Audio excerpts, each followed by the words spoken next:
Hey guys, Corrosive here, and today I'll be teaching you how to transmit using SDRAngel within Windows. So don't go anywhere.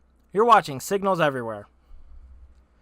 Alright guys, let's jump right into SDRAngel and I'll show you how to transmit. So you see we have this R0 device. This is a receive device, also known as a source device.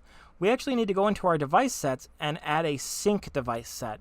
A sync, in terms of software-defined radio, is any time that you are syncing out or throwing audio into a radio sync. Basically thinking of it as your big sink of computer draining into your radio. So once you have the sync set up here, we can go to the finger and we'll select the PlutoSDR from the list. And that's going to load up the Pluto here. And we can go ahead and hit play. And what you're going to see here, I can put in a frequency 445.6 as an example. And you'll notice that we don't have a line in the center. It's not really transmitting anything. I have a radio listening on 445.6. And if I open up my squelch, there's nothing going on. And the reason for that is we have not selected a modulator. There's nothing for it to transmit, so it's just kind of waiting.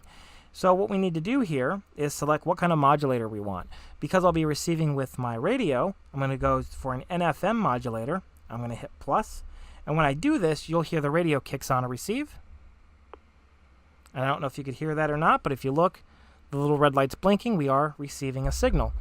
And so if we come over here, this is our modulation sync or channel here. And we have a couple different options. You've got your volume, you've got your audio source, so you can right-click on the microphone and select a microphone input or a channel input for something like a virtual audio cable, as an example. You have Morse code, or you can send a tone. If I select the tone option, you'll see it'll transmit a tone out to the radio. You also have your RF bandwidth like we did with receive. This is at 12.5 kilohertz, which is what this radio is currently set for, so that's a good spot to be. Let's say we want to do some Morse code. We can hit this little key to enable that, and I'm going to come down here and put in my call sign, and I'm going to type in testing, testing, testing. That's fine. We're going to hit play, we're going to hit repeat, and then T, which will transmit the actual text that I have here. And now we have Morse code transmitting on the air. And we can take this little wheel here. We can change the words per minute. We can send it really fast, or we can send it real slow.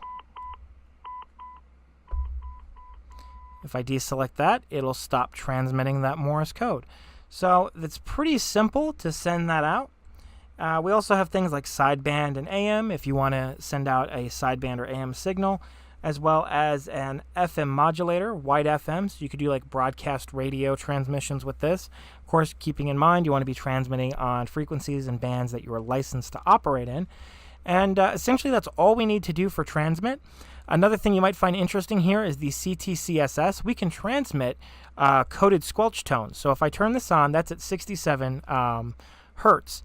And if I turn on Morse code again, it is transmitting. You'll hear my radios pulling that in, and that is because I am also set for a given tone. Now, if I go into my radio here, let me see, my receive PL is turned off. So if I go into my receive PL and I put in a tone of 67 hertz and type done, I'll go ahead and start transmitting Morse code again. We can hear that. Now, if I change that tone to something like 91.5, it is still transmitting. My radio sees it, but because it does not match my PL tone or my squelch tone, you can't hear anything. If I open the squelch on my radio, you can hear it is still being transmitted. So the squelch tones come in pretty handy. Let's say you're trying to use a software-defined radio to access a repeater, for example. That would be a good way of doing so. And of course, you can adjust your volume and your audio bandwidth and things of that nature. And the cool thing is, if you have this attached to a virtual audio cable, and I'll put a link in the description how to do that if you're not familiar with virtual audio cables, you can then do things like transmit packet, or you can send slow scan television. A lot of cool things can be done with that. In fact, actually, and before I finish up the video, I wanted to show you guys how we could do something a little more interesting. We can actually send different modes with SDRAngel once we've introduced virtual audio cables. And there'll be a link in the description showing you how to do that. But essentially what we would do is we're going to right-click on our microphone for our transmit source. And I'm going to select line 1.